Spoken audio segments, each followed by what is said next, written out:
Hola, un saludo para todos nuestros alumnos del Diplomado en Formación Bíblica para leer el Nuevo Testamento de la Universidad Cristóbal Colón. Estamos pues aquí para hacerles una nueva entrega de una ayuda para el trabajo que continúa. Vamos a tratar en esta ocasión las 3 cartas de Juan. Les recordamos que estos videos son para el uso exclusivo de este curso, de este diplomado de formación bíblica, y que no tiene intereses pues de reproducción ni de hacerse viral. Vamos a trabajar con la guía que venimos utilizando de Etienne Carpentier para leer el Nuevo Testamento en las páginas de las 123 a las 125.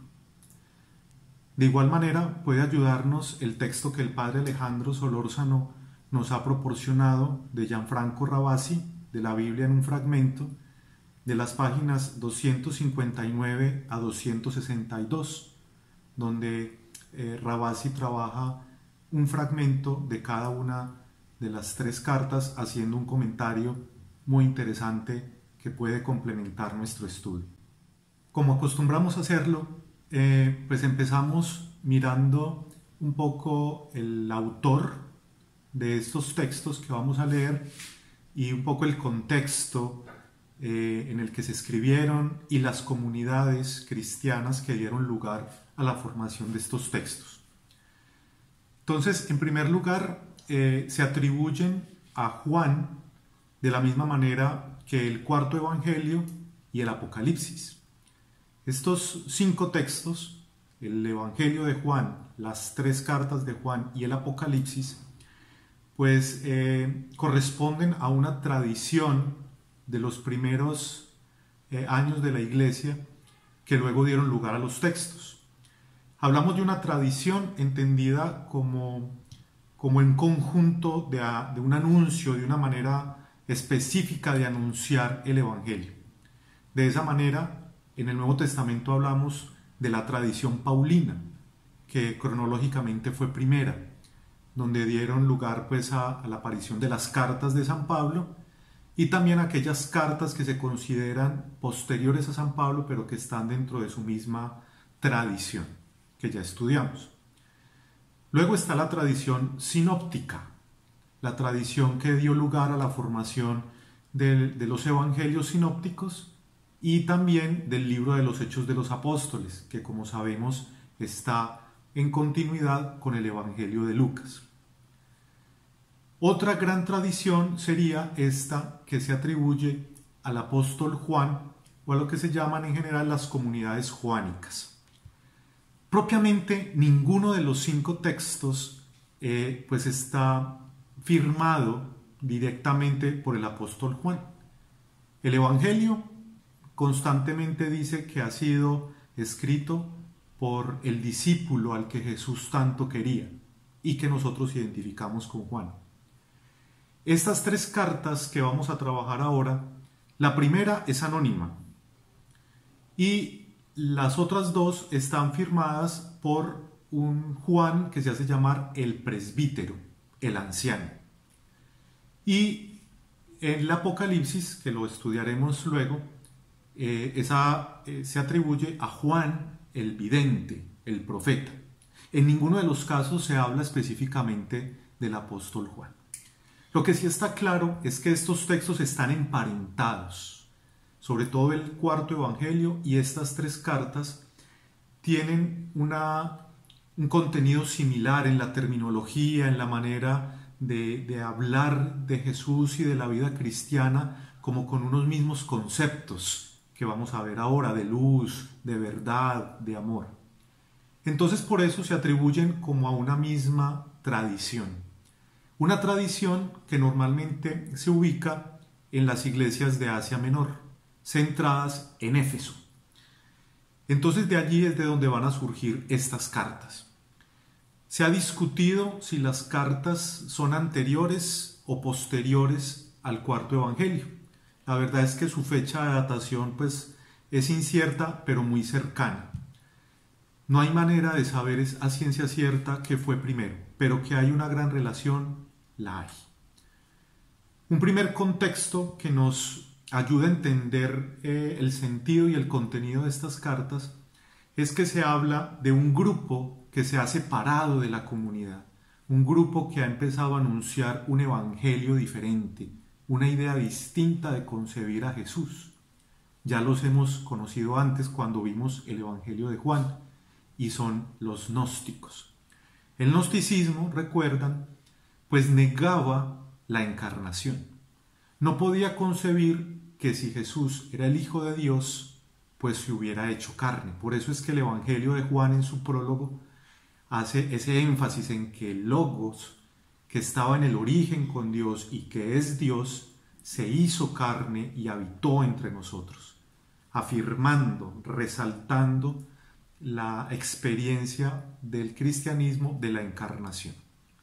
Pues estas cartas de Juan que vamos a leer, pues tienen esa misma idea y plantean las consecuencias que tiene concebir este Hijo de Dios encarnado y cómo su mensaje de amor, su entrega y la vida que nos regala, pues también deben encarnarse en nuestra vida cotidiana.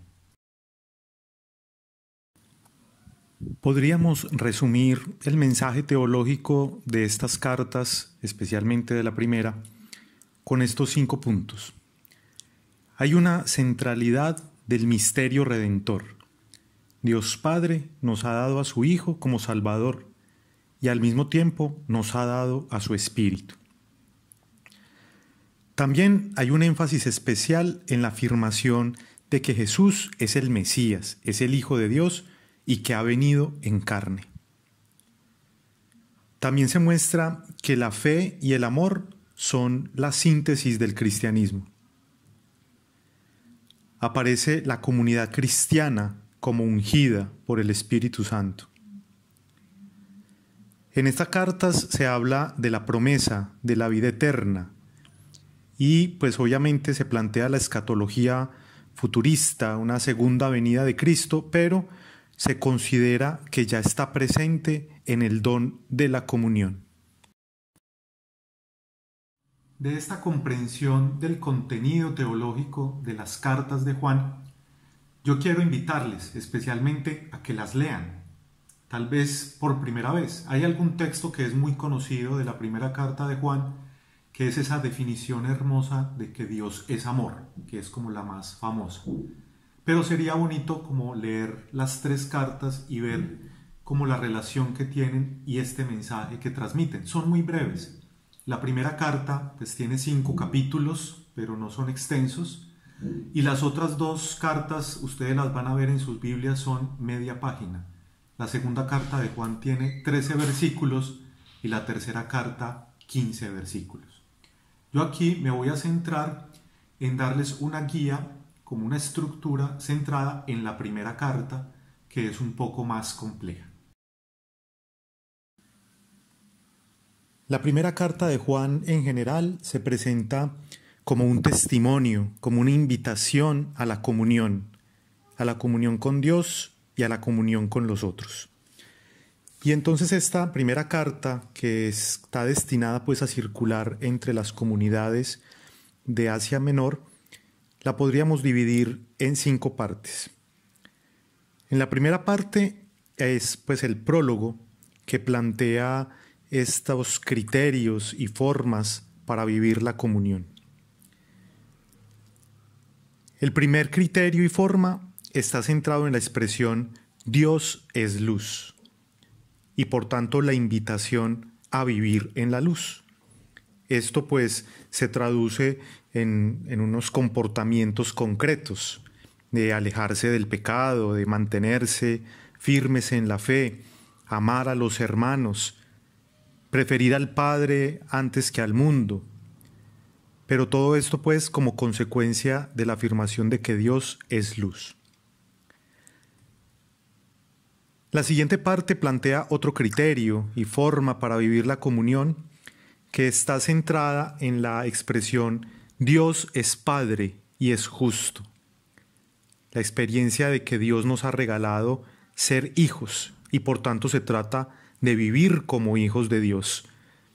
Y nuevamente esto conlleva a unas prácticas concretas, a una manera de ser en el mundo, a romper con el pecado, amar a lo hermano, confiar en Dios. Y por último, un último criterio y forma para vivir la comunión centrada en esta otra expresión más conocida: Dios es amor. A encontrar en Él la fuente de la fe y el amor. Y esto, por supuesto, ha de traducirse en una manera de ser, en el amor a Dios y en el amor a los hermanos. De tal manera que la fe es, ante todo, un testimonio de amor. La última parte, a manera de epílogo, pues tiene unas adiciones finales donde aparece una oración por los pecadores, una reafirmación de las certezas de la fe y una invitación a guardarse, a cuidarse de los ídolos.